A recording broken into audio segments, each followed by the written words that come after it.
Welcome to Ocular's very own podcast, Let's Talk. In this series, we bring together entrepreneurs, innovators, and tech experts from across the business world, right here to your headsets.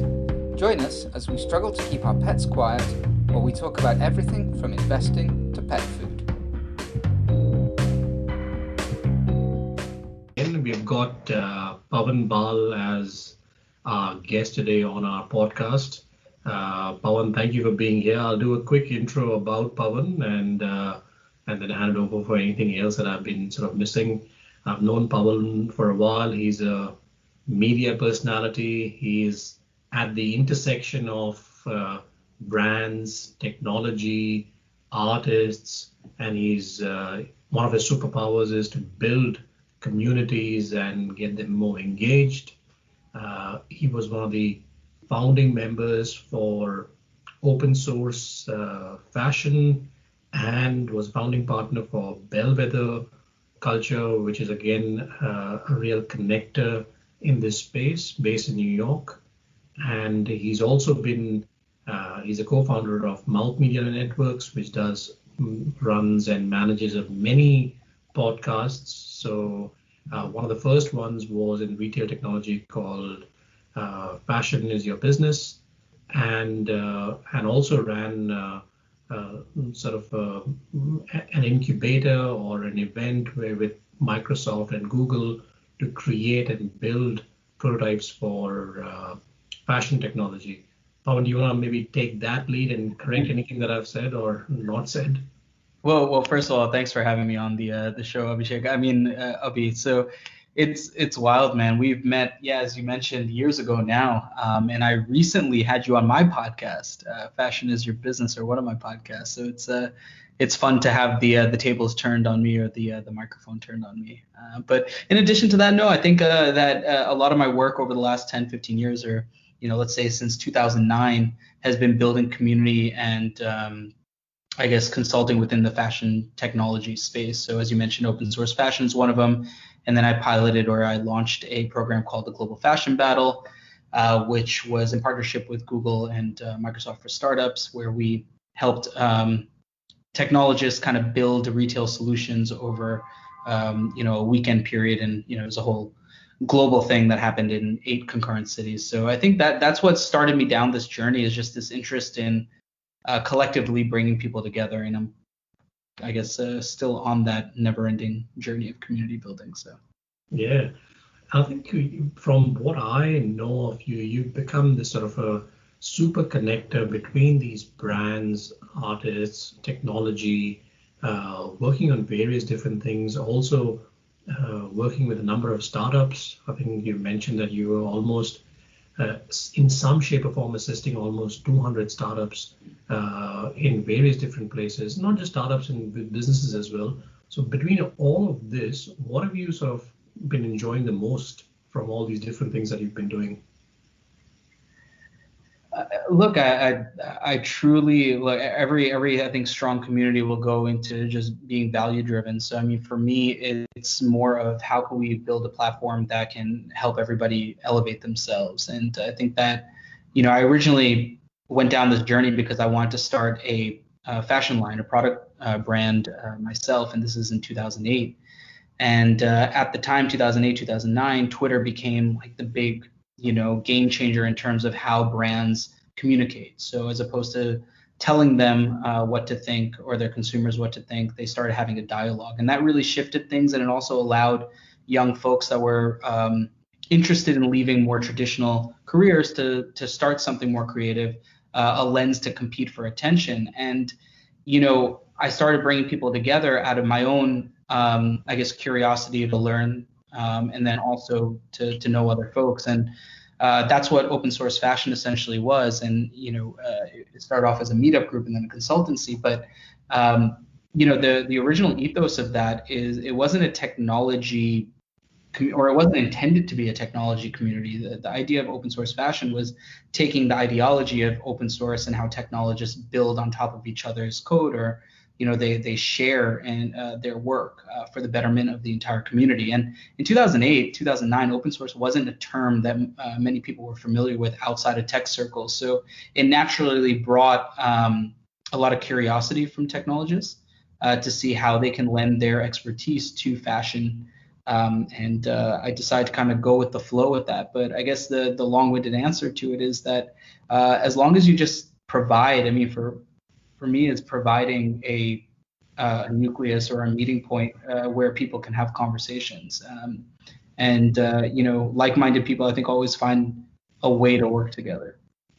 Perfect. No, and talking about fashion, like right off the bat, this industry has been, known for being low tech in compared to some of the other industries. Could be, cars, electronics, and specifically around automation and all the value that it derives.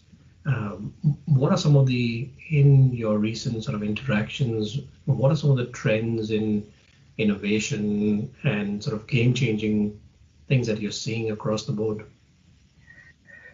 Look, I think you're right. I mean, fashion has been notably slower to adopt and implement technology. And it starts with the internet, right? With e-commerce, and particularly the luxury brands being very guarded over their brand, so much so to the point that they didn't think e-commerce was for them. But yeah, here we are. Lately, of course, the world has been in a similar boat in dealing with this pandemic globally. And one thing that is seen is resilience in everybody.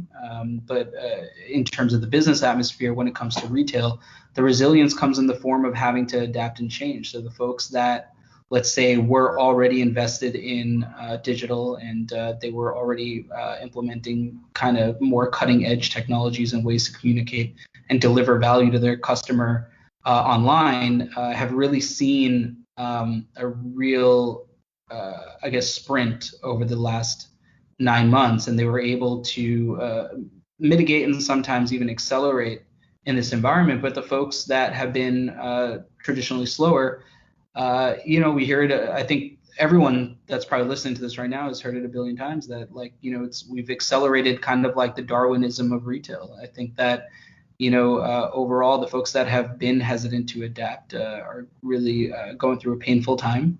And, you don't wish any kind of bad blood on anybody or any hardship on anybody. But the reality is that it's going to make room for, or it has been making room for, more innovative, interesting brands and retail concepts. And that's what you're seeing now. So you're seeing, I guess, to go back to your question of new trends, of course, anything that's touching the user experience or the consumer experience online is top of mind and top of priority. For all retailers, even those that have been doing it well can always do it better. Apple just announced their new iPhone, and in that it's equipped to have 5G capability. I wonder what that does for now AR and VR, or AR for that matter. It's already seeing attrition in in retail and digital, and I think that things like digital fashion itself are going to accelerate and really see an ability to scale now that the device itself is carrying it. So companies like A Change of Paradigm, or we recently had Karina Knobs of Dematerialized on Fashion is Your Business. There's even digital avatars or models. I think the company that was doing that is Digitals. They either have 2 I's or 2 A's in it, but fascinating stuff that I once was skeptical on when I first saw it. But now I'm seeing real use case for those sorts of solutions, and things like shoppable videos. You're seeing in China that 100 million people have already purchased something off of shoppable videos, and you're starting to see that trend over here in the U.S. And actually, Abhi, are you seeing shoppable videos becoming more prevalent there in Australia? There have been a few, not as mainstream, but then again, over this 9 months, as you said, a lot of the things which were considered a bit gimmicky in the beginning are getting good airtime, not because suddenly the technology has completely changed. It's just because internally companies are really seriously considering how they could use it to enhance that brand experience, user experience, and all those good things. And they're actually seriously considering, because at the end, technology is just an enabler.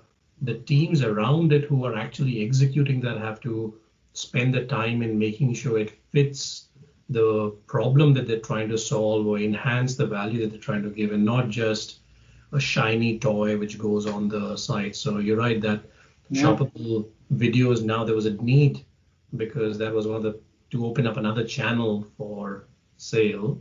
I think that's definitely I mean, happening. look at the need that we all have for connectivity, right? We've been staring at damn screens for 9 months and nobody's been actually spending time with one another, right? And what shoppable video also allows you to do is really build a community that feels real or is real, right? So you're, thinking about over here in the US, we have an old beauty company that started kind of like these in-home shopping parties called Mary Kay Cosmetics, and you're kind of getting to these digital versions of having these, the ability for shoppable video to have these online parties where you feel connected to a community of people, and you're essentially introducing them to something that you love, right? And I don't know. I think it hits twofold. It's one side is the reach that it brings, and it's really the need for interaction almost also.